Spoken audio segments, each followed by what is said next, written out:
Action.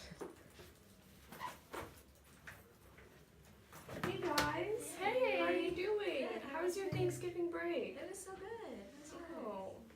Well, it was fine. Well, semester's about to come to a close now. How did you guys like lab? Were there any specific difficulties or challenges that you guys encountered? I really liked lab. It was definitely different from high school lab, but we did have a couple of challenges. A lot of the times when we were planting our yeast, they wouldn't grow. We'd have mold on it, so we didn't know how to face this challenge sometimes. But then we discussed it with each other and figured out a solution. Yeah, I think Anything for you? I think for us, a lot of what was different was that the failures weren't actually failures. They were just like a learning experience, and in a sense, it was also a success. But yeah, we wanted I was actually just really wondering how do you think that how would you cope with these failures? How would you put them in the most productive way?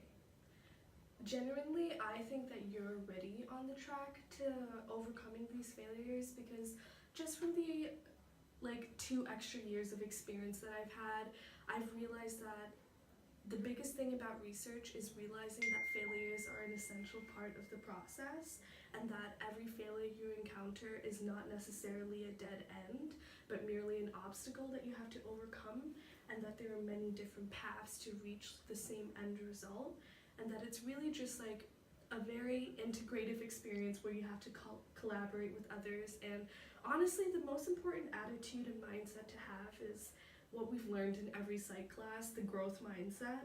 I think it's just very important to not necessarily get defeated by each failure, but to take it as a learning curve, and to just constantly use each failure as a chance to improve ourselves, our research method.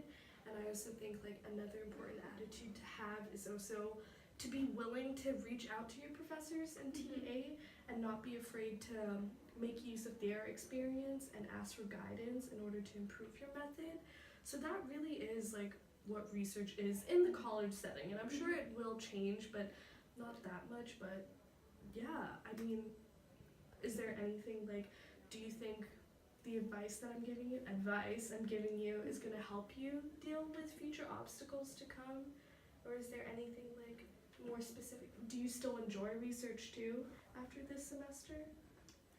I think I definitely enjoy research more because of the experiences we've had.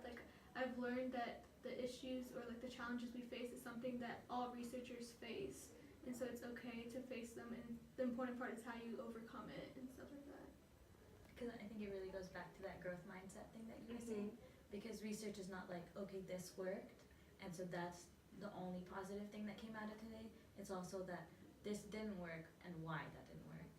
And I think that's a huge part of, it was a huge part of our lab, especially with the yeast thing that you were talking about. And then also when we were plating the yeast, and then some of it grew, and then some of it didn't grow at all, even though we expected it to. And just learning from our experiences, I think it plays a huge role.